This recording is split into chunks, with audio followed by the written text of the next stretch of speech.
bagaimana wawasan-wawasan Cicero tentang persahabatan. Yang pertama, kata Cicero, seorang sahabat adalah diri yang kedua. Jadi sahabat itu seperti fotokopinya diri kita. Dialah yang nanti mendukung kita, menguatkan kita, menolong kita. Itu persahabatan. Menurut saya wacana-wacana seperti persahabatan ini penting untuk kita ramaikan lagi, untuk menandingi wacana-wacana permusuhan. Hari ini kita hidup banyak dengan prasangka-prasangka buruk kepada yang lain, atau kalau pakai bahasa agama dengan suudzon pada yang lain. Kita selalu waspada sekarang pada orang lain, khawatir dikhianati, khawatir dibohongi, dia dari aliran mana, dari kelompok mana, sama atau tidak dengan aliranku, dengan kelompokku, dan lain sebagainya. Mental kita hari ini sebagian besar isinya seperti itu. Maka penting kita hidupkan lagi semangat-semangat persahabatan. Ini biasanya yang masih muda, ya termasuk teman-teman ngaji filsafat yang muda-muda itu masih merasakan maknisnya persahabatan. Semoga langgeng. Karena biasanya kalau sudah tua, sudah punya keluarga sendiri-sendiri, itu sudah mulai bergumul dengan kehidupan nyata, anak, istri, dan macam-macam, sehingga aspek persahabatan ini sering dilalaikan. Padahal ini penting.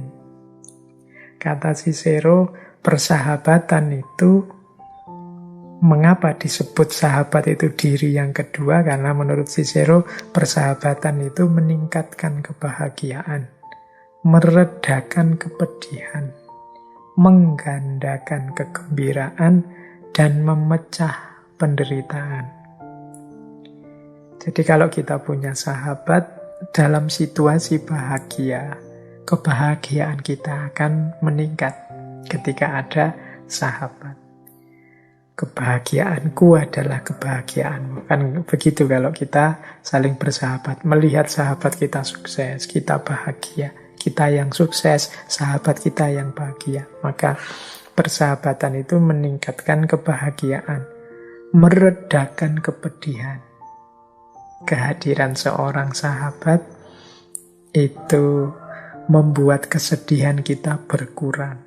Karena dia juga turut menanggung, turut ikut merasakan kesedihan kita, kepedihan kita, menggandakan kegembiraan. Dalam situasi gembira, dia juga gembira, maka kegembiraannya double, memecah penderitaan. Kalau sedang sedih, kita ya berbaginya kan dengan dia.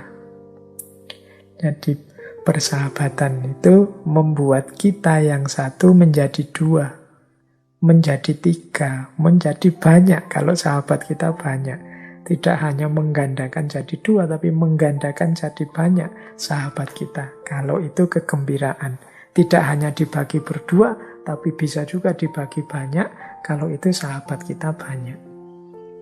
Jadi ini pandangannya Cicero akan pentingnya persahabatan. Makanya tadi saya bilang, yuk hari-hari ini kita perbanyak sahabat.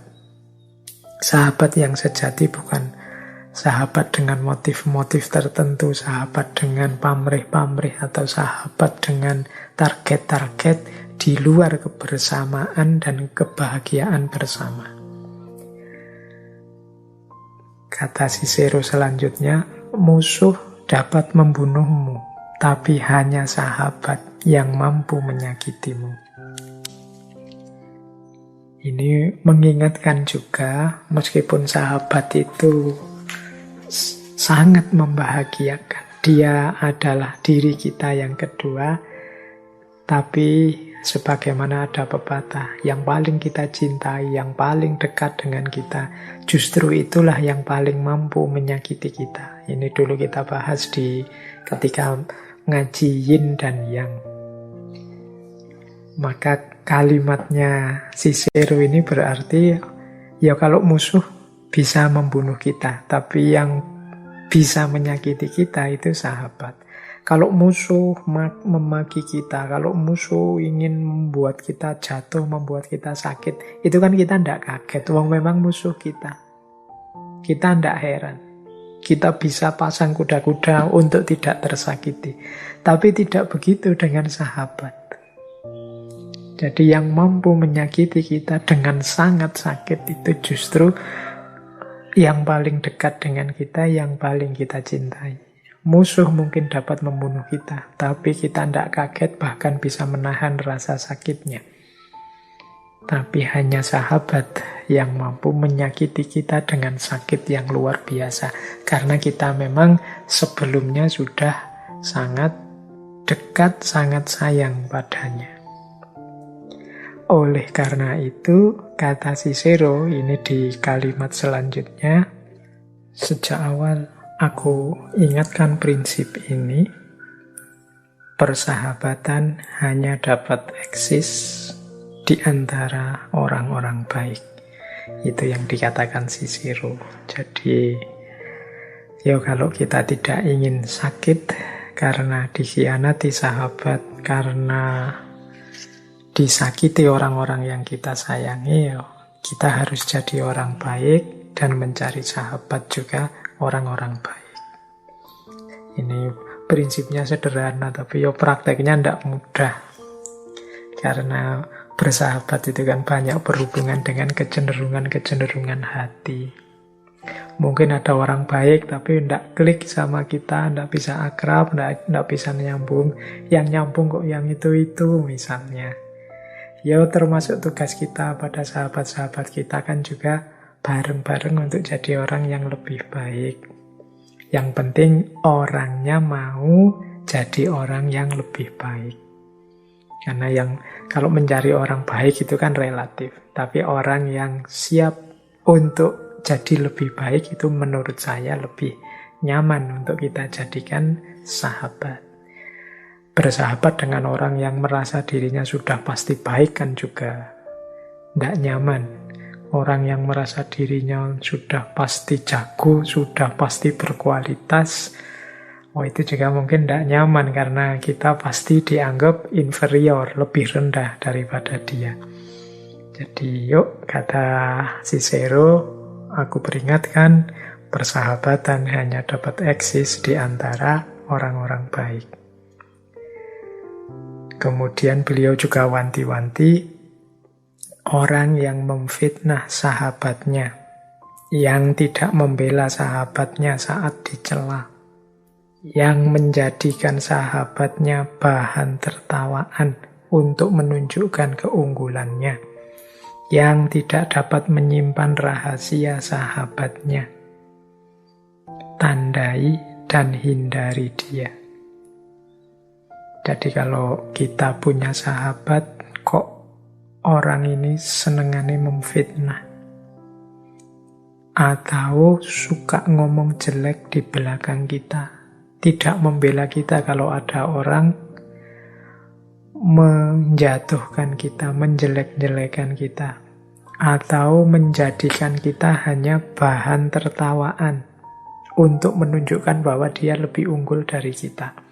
Jadi dia selalu menampakkan betapa jeleknya kita, betapa kurangnya kita, betapa lebih rendah kita di hadapan dia. Dan yang terakhir, orang yang tidak dapat menyimpan rahasia. Kata Cicero, orang dengan ciri-ciri ini, tandailah dan hindari. Berarti jangan dijadikan sahabat. Wis kenal biasa saja, tidak apa-apa. Karena orang ini nanti yang berpotensi menyakiti kita. Ini jadi ada beberapa rumus tentang sahabat yang diberikan oleh Cicero. Jadi yang pertama tadi cari orang-orang baik saja atau orang yang mau siap untuk jadi lebih baik bersama kita. Jangan cari orang-orang yang suka menfitnah, orang-orang yang hanya mencari keuntungan dirinya, orang-orang yang hanya ingin menunjukkan dia lebih tinggi, lebih unggul, lebih jago dari kita. Dan orang-orang yang tidak bisa menyimpan rahasia. Orang-orang ini yang perlu kita tandai dan perlu kita hindari.